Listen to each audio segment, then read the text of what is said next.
Vamos a hacer ahora el problema 4 en forma analítica, ¿sí? Para hacerlo en forma analítica, lo que tengo que hacer es dibujar todos los vectores en un sistema de coordenadas x, y, de manera que todos coincidan su origen con el origen del sistema. Y acá no importa que lo dibuje a escala, porque bueno, con el método analítico lo voy a resolver, pero bueno, a modo de representación lo vamos a hacer.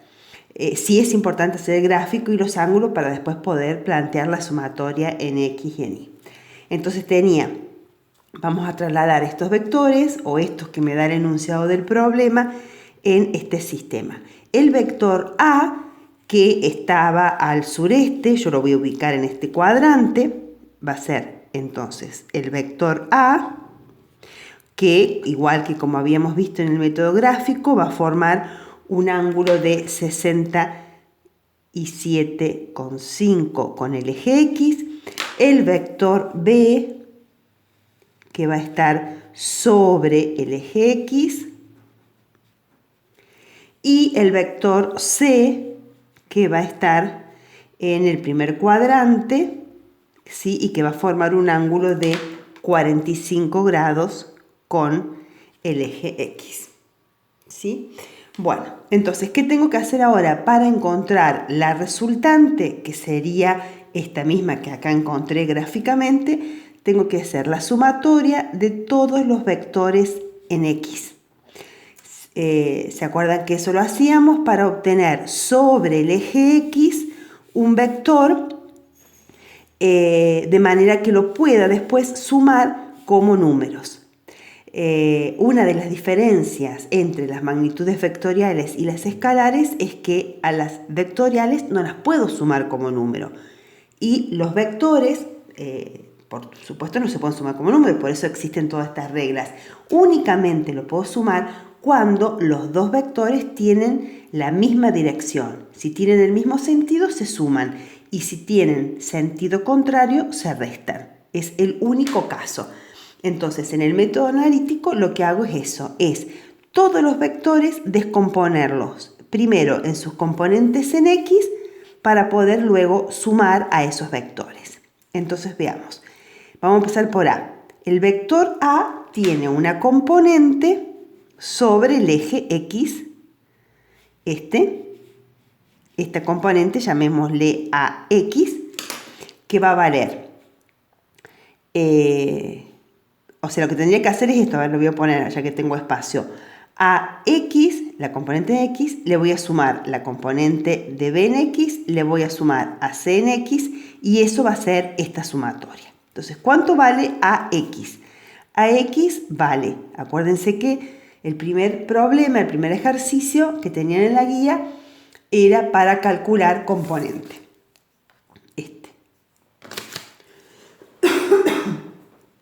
Ese problema me servía, en realidad no era un problema, sino era un ejercicio conceptual para identificar las componentes de un vector. Entonces, el vector A por el coseno del ángulo que forma con el eje X va a ser la componente en X. Y va a ser positivo porque está sobre el eje X positivo. BX cae todo sobre el eje X, o sea, no tiene componentes sobre el eje Y, y su ángulo es 0. Entonces podría poner más B coseno de 0. El coseno de 0 es 1. Entonces directamente puedo poner B y obviar eso. Y es positivo porque cae sobre el eje X positivo. Y después tengo la componente de C. C tiene también una componente que va a ser, acá, CX, que va a ser la componente en X. Y que va a ser positivo también porque está sobre el eje X positivo. Entonces, más C por el coseno de 45. Estos son todos vectores. Estos son todos vectores. A ver, voy a hacer con esto. Todos colineales, todos están acá acostaditos. Entonces, los puedo sumar. Cuando los sume, lo que voy a obtener, en realidad, lo voy a exagerar así, es un gran vector, ¿sí? O un vector suma de estos tres. Este es el Bx o Rx. ¿Sí? Ahora vamos a la sumatoria de los vectores en I. ¿Qué tengo en I? Vamos a empezar con A. A tiene una componente en I. Ahí, o sea, tendría, igual que acá en X, acá voy a tener AI más BI más CI, ¿no? AI va a ser negativa, porque da con el eje X, el eje Y negativo. ¿Todo bien ahí? Sí. Da con el eje Y, cae sobre el eje Y negativo. Entonces va a ser menos A por el seno de 67,5. ¿Se acuerdan? Si este es el ángulo, por alternos internos es el mismo que este, entonces este es el cateto opuesto. Por eso, en una posición así horizontal, las componentes en I son con la función seno. BI no tiene componente en I. B, o sea, no existe. B no tiene componente en I. Entonces directamente no la pongo. O pongo 0, o podría poner B seno de 90, que me va a dar 0. Seno de 0, que es 90. Entonces pongo directamente 0 y listo. Más C, que tiene una componente en I, que es esta. C en I es esta. Entonces cae sobre el eje Y positivo. Entonces va a ser más C por el seno de 45. Bueno, yo tengo estos resultados para hacer más rápido. Si no los... A ver si los tengo. Sí. Esta suma me da 1305,6 metros. ¿Sí? Y esta me da negativa. Esto es 0 y este valor es más chico que esto, así que me da negativo. Me da menos 2,43 metros. O sea, estos son los valores de la sumatoria en X y de la sumatoria en Y. O sea que lo que encontré acá es un vector resultante de estos tres que cae sobre el eje, no es tan grande, es medio chiquitito porque es 243, que cae sobre el eje Y. Este sería el RI o el B sub I, ¿sí? Como le quieran llamar.